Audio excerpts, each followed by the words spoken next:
அந்த இடத்துல இயேசு ஒரு வேளை மாம்சீகமா கொஞ்சம் யோசித்து, அப்படியா பிலாத்துவே, அப்ப நீங்க என்ன காப்பாற்றிட்டீங்கன்னா நான் உங்க வீட்டுல அப்படி செய்வேன் இப்படி செய்வேன் ஏதாவது சொல்லி ஒரு வேளை அங்கிருந்து காப்பாற்றப்பட்டார்னு வைங்களேன், இயேசுவுக்கு திரும்பி போய் எங்க நின்றுக்க முடியாது தெரியுமா?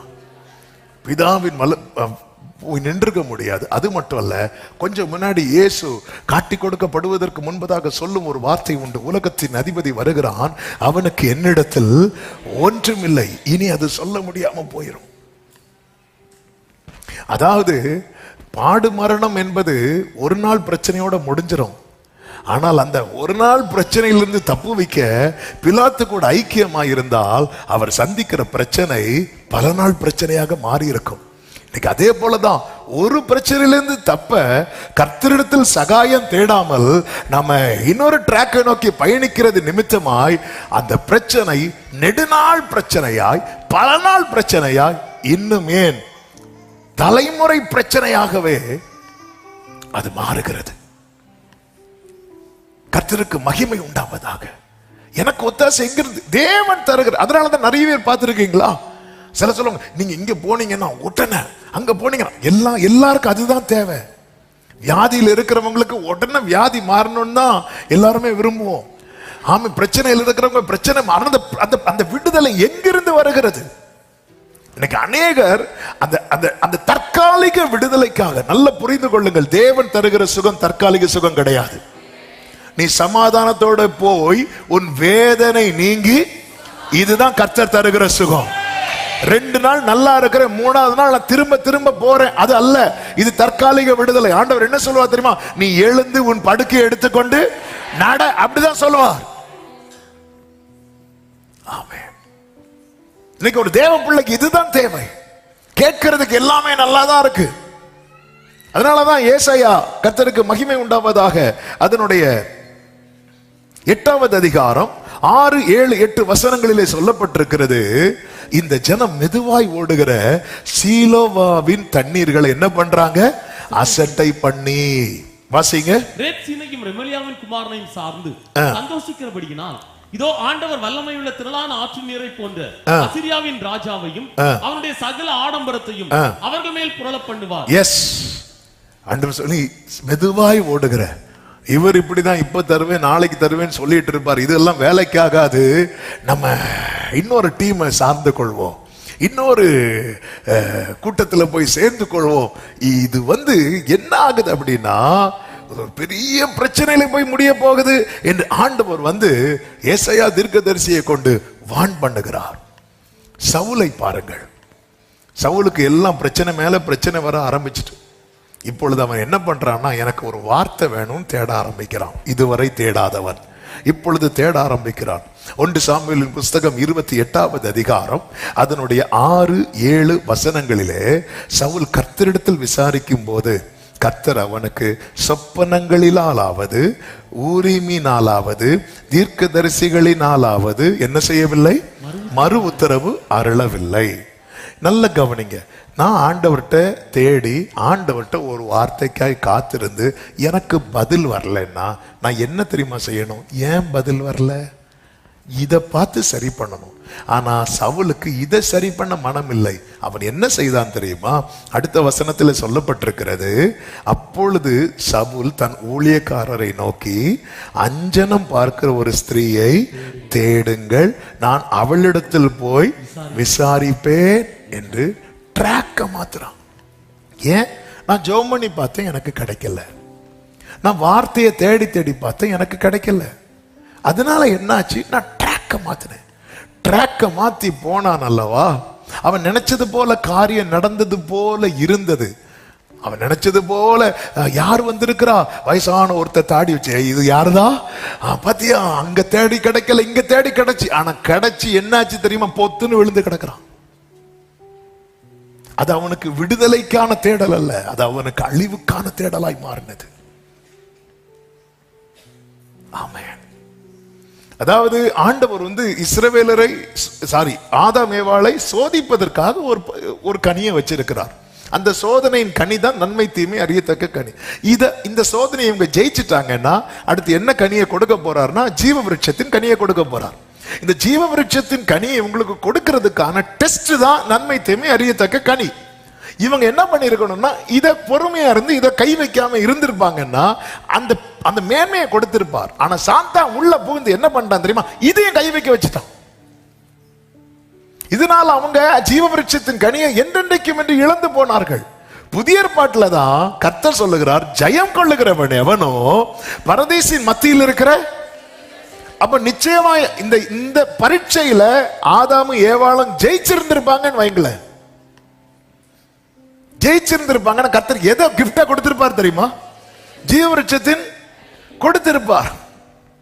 நம்ம இப்படி கஷ்டப்பட வேண்டிய ஒரு அவசியமும் வந்திருக்காரு, கையில மாட்டட்டும். அப்படிதான் நமக்கு தோணும். ஒரு பழத்துல போய் எங்க வாழ்க்கையும் முடிச்சிட்டீங்களே, அதான் ஹல்லேலூயா. ஆமென். ஒரு சின்ன காரியத்தை செஞ்சதுனால தலைமுறை தலைமுறையா கஷ்டப்பட வேண்டிய ஒரு சூழ்நிலை இருக்கு. அந்த ஜெயம் கொள்ளு அந்த கொடுக்க கூடாதுன்னு எதுவுமே வைக்கல. கொஞ்சம் பொறுத்துக்கோ, கொஞ்சம் பொறுத்துரு. அதனாலதான் ஒரு தேவ பிள்ளை இதை புரிந்து கொள்ளணும். ஆண்டவர் நீங்க தராத சுகம் கிடையாது.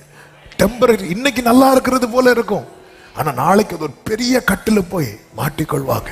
சொல்லுவோம், இங்க போய் மந்திரம் பண்ணுங்க, அங்க போய் இவங்களை பாருங்க, இங்க போய் இதை பண்ணுங்க, உடனே பாருங்க அவங்க போய் சொன்னாங்க, அப்படி உடனே எல்லாமே கட்ட கட்ட கட்ட கட்ட நடக்கிறது போலதான் இருக்கும். ஆனா அது ஒரு பெரிய ட்ராப். அது தேவ பிள்ளைகளுக்கு ஆவியான ஒரு எச்சரிக்கிற வார்த்தை இது.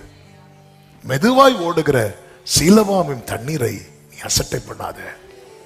அது மர நுகத்தை மாற்றி இரும்பு நுகத்தை கொண்டு பண்ணும். ஆமென். மர நுகத்தை சுமந்து, அதாவது இரும்பு நுகம் ஏறும் போது நம்ம மனசு என்ன சொல்லணும், இதுக்கு அந்த மரநுகமே பரவாயில்ல. அதாவது தேவன் திராணிக்கு மேல எதுவுமே தோல்ல ஏத்த மாட்டார். ஆனா இன்னைக்கு திராணிக்கு மேல நம்ம தோல்ல ஏறதுக்கு காரணம் என்ன தெரியுமா, நாம இன்னொரு பாதையை தெரிந்தெடுத்தது.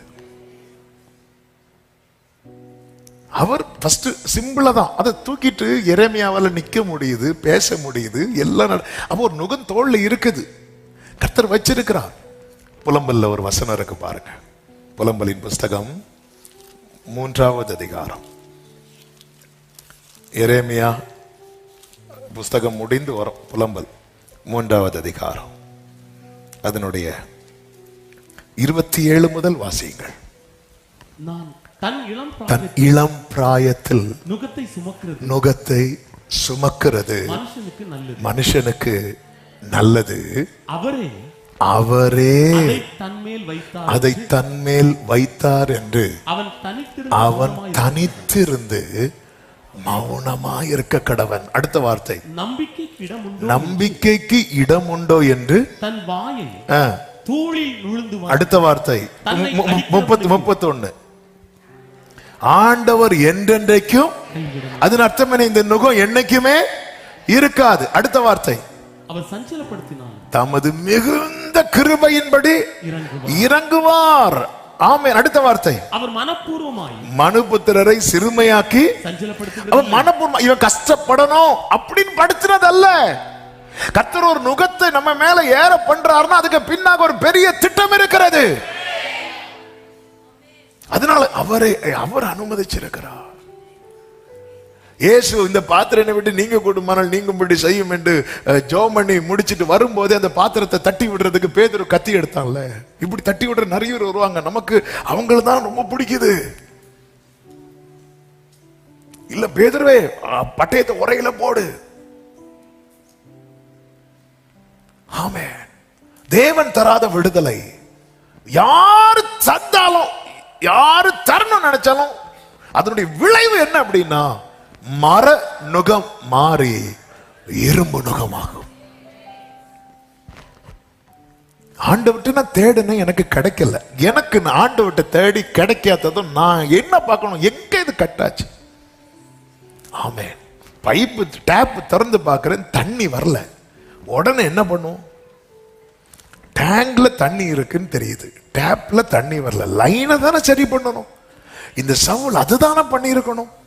இவன் என்ன பண்றான் தெரியுமா, ஈஸியா எப்படிப்பா நடக்கணும். அந்த குறி சொல்ற தேசத்தை விட்டு குறி சொல்றவங்கள துரத்துனது யாருதான், சவுல் கர்த்தரோடு உறவுல இருக்கும்போது குறி சொல்றவங்க யாரும், நாள் பார்க்கிறவங்க, குறி சொல்றவங்க ஒருத்தர் கூட என் எல்லையில் இருக்கக்கூடாதுன்னு துரத்துனவன் இப்ப தேவனோடு உள்ள உறவு துண்டிக்கப்பட்டாகிவிட்டது. இது இது இது இது பிரச்சனைக்கு ஒரு நிரந்தர தீர்வு கிடைக்க மாட்டேங்குது. என்ன பண்ணலாம்? சரி, எல்லாரும் போற ட்ராக்ல நம்ம போலான்னு சொல்லிட்டு இவன் கொண்டு வரான். அதனாலதான் வேஷம் மாறி போறான். சவுல்னு சொன்னா அவ சொல்ல மாட்டான், எனக்கு தெரியாதுன்னு சொல்லிடுவா. ஏன்னா சவுல் தான் துரத்தி இருக்கிறான். தேவன் தருகிற விடுதலை அது மெய்யான விடுதலை. பதில் இல்லையா? ஏன் வரல எனக்கு பதில்? எல்லாரும் ஜெபம் பண்ணும் போது பதில் கொடுக்குறீங்களே ஆண்டவரே. எல்லாருக்கும் சொப்பனத்தினாலாவது தரிசனத்தின ஏதோ ஒரு விதத்துல நீங்க பேசுறீங்களே, கன்ஃபார்ம் பண்றீங்களே, ஏதோ ஒரு விதத்துல இன்னைக்கு. ஏன்னா சவுல் வாழ்க்கையில இந்த பதிலை அவன் பார்த்தவன். கழுதையை தேடி போகும்போது கர்த்தர் எல்லாவற்றையும் அடையாளங்களினாலே அவனுக்கு உறுதிப்படுத்துகிறார். ஆனா இன்னைக்கு அது கம்ப்ளீட்டா கட் ஆயிட்டு. அப்படி கட் ஆனதும் நீ என்ன செஞ்சணும்? சவுலே, நீ வெயிட் பண்ணணும்ல, நீ வெயிட் பண்ணணும்ல, தாவீதை போல அழணும்ல. இப்படி பரிசுத்த ஆவியை விட்டு எடுத்துடாதீங்க, நீ வெயிட் பண்ணி. இன்னைக்கு அதுக்கெல்லாம் டைம் இல்ல. மெதுவாய் ஓடுகிற சீலவாமின் தண்ணீரை அசட்டை பண்ணி சரி அங்க போகும். அவங்க போனதும் ஏதாவது ஒண்ணு சொல்லுவாங்க. நமக்கு என்னன்னா யாராவது ஏதாவது ஒண்ணு, என் காது ஏதோ ஒன்றை கேட்க கூடாது. என் காது கர்த்தர் தீர்மானித்ததை மட்டும்தான் கேட்கணும்.